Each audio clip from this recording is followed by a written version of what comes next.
विचार अधिक, काम कम, उन्नति के लिए करें परिश्रम।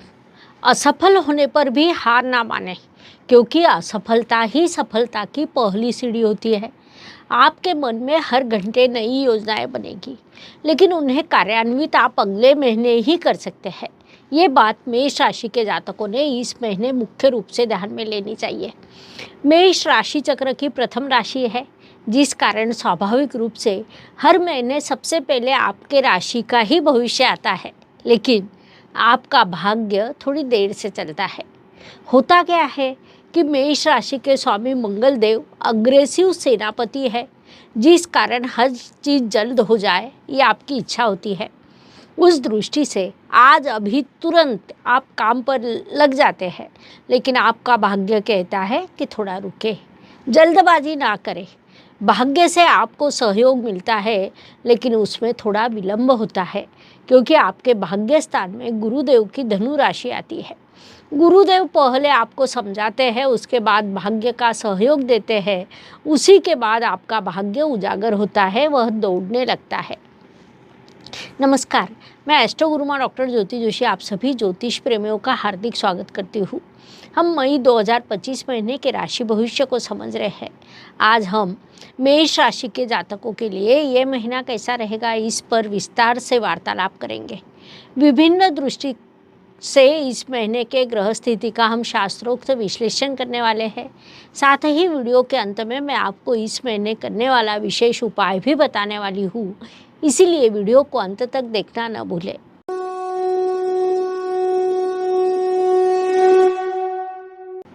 व्यक्तित्व की दृष्टि से जब हम विचार करते हैं तो राशि स्वामी की स्थिति अत्यंत महत्वपूर्ण होती है। मेष राशि के स्वामी मंगल देव कर्क राशि में नीच अवस्था में विराजमान है। अगले महीने वे आपके पंचम स्थान में अर्थात राज राशि सिंह में जाने वाले हैं। इसीलिए इस महीने आप परिश्रम करें। आपको भाग्य से सहयोग अवश्य मिलेगा, लेकिन वह थोड़ी देरी से मिलेगा। आपका भाग्य अगले महीने दौड़ने वाला है। इस महीने आप विभिन्न प्रकार की योजना बनाएंगे, लेकिन वह योजनाएं कार्यान्वित मंगल देव सिंह राशि में जाने के बाद ही होगी। सेनापति की योजना को राजा से अनुमति मिल जाए तो वह योजना उचित पद्धति से कार्यान्वित होती है। स्वाभाविक रूप से इस सभी चीज़ों का आपके व्यक्तित्व पर परिणाम होने वाला है। इस काल का सदुपयोग करें। धन परिवार वाणी की दृष्टि से विचार करें तो आपके धन स्थान में गुरुदेव विराजमान है। 14 मई को वे मिथुन राशि में अर्थात आपके तृतीय स्थान में प्रवेश करेंगे, जिस कारण आपको धन प्राप्त होगा। परिवार में किसी शुभ कार्यक्रम का आयोजन हो सकता है। महत्वपूर्ण बात है कि इस काल में आपको कई लोगों से मार्गदर्शन प्राप्त होगा। कभी आपको लगने कि मुझे काम पर जाने दो, उसी समय आपसे आयु में बड़ी व्यक्ति कहेगी कि थोड़ा रुक, पहले मेरा सुन ले। परिणाम स्वरूप इच्छा ना होते हुए भी वहाँ पर खड़ा रहना पड़ेगा, उनकी बातों को सुनना भी पड़ेगा। ये बात मेष राशि के जातकों ने मुख्य रूप से ध्यान में लेनी चाहिए। पराक्रम एवं परिश्रम की दृष्टि से विचार करें तो इस समय काल में आपके बॉस को लगेगा कि आप आराम कर रहे हैं, काम को टालने का प्रयास कर रहे हैं, लेकिन उसी समय आप अगले काम की योजना बना रहे होंगे। हम कोई नया स्टार्टअप शुरू कर सकते हैं क्या, इस प्रकार आपके विचारों की दिशा रहेगी। उसी समय आपका बॉस कहेगा कि आप आराम क्यों कर रहे हो, काम समाप्त हो गया हो तो दूसरा काम शुरू करो, जिससे आप थोड़ा विचलित हो सकते हैं। इसीलिए उस दृष्टि से जागरूक रहिए। वास्तु वाहन भूमि सुख शांति की दृष्टि से विचार करें तो मेष जातकों के लिए ये महीना शुभदायी कहा जा सकता है। वास्तु में सुख शांति बनी रहेगी। वाहन का आप आनंद लेंगे, लेकिन वास्तु में आनंद लेते समय आपके टीवी की आवाज़ अधिक रहेगी। शांति से किया जाने वाला मनोरंजन आपको इस काल में अच्छा नहीं लगेगा। वास्तव में गाड़ी पर चढ़कर नृत्य करने के लिए भी आप तैयार हो सकते हो। अब इसमें से आपके लिए क्या अच्छा है, क्या बुरा है, इसका आप ही उचित विचार कर जीवन का आनंद ले, ये सलाह दी जाती है। शिक्षा संतति प्रणय की दृष्टि से विचार करें तो आपके पंचमेश इस काल में उच्च अवस्था को प्राप्त होंगे। इस काल में आपके जीवन में नए मित्र आ सकते हैं, लेकिन उच्च अवस्था का रवि आपके सम्मान प्रतिष्ठा को बढ़ाने वाला है।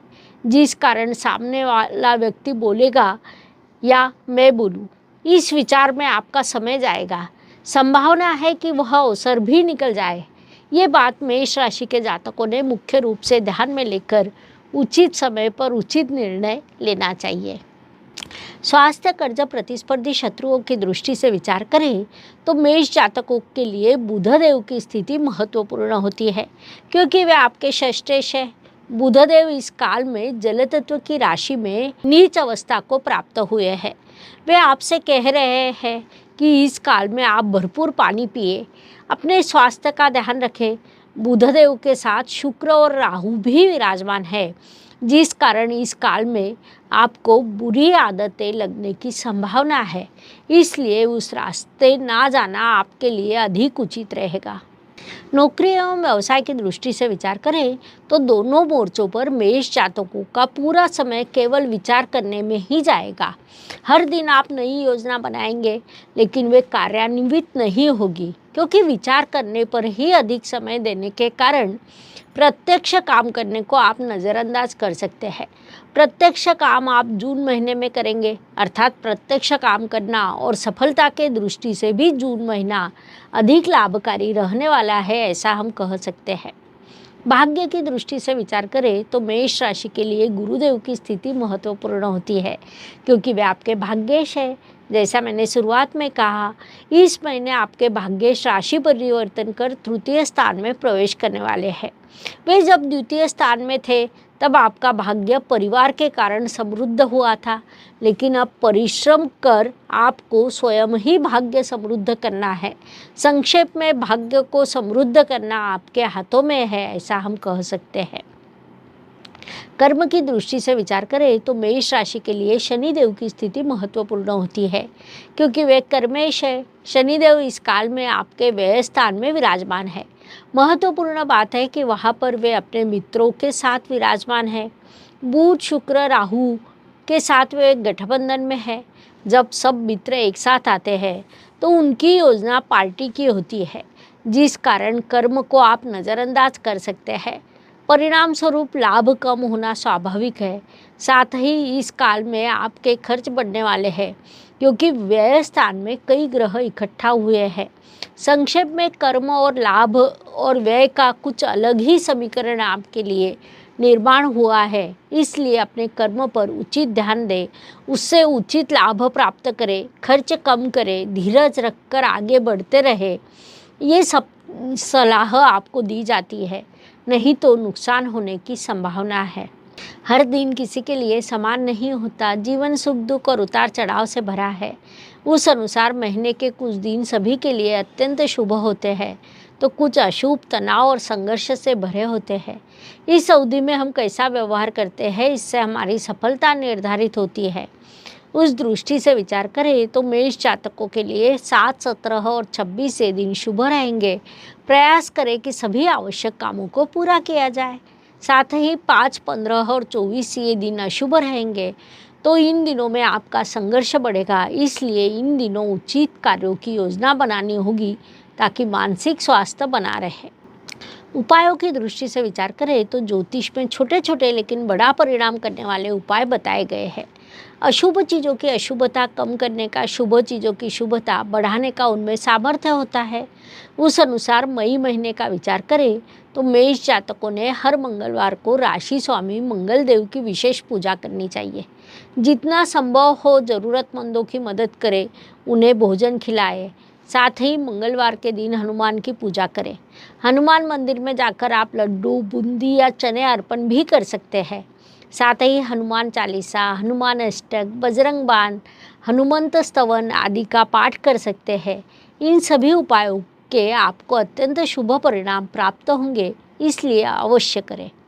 इस प्रकार 12 राशि के लिए 12 वीडियो आपके इस चैनल पर उपलब्ध है।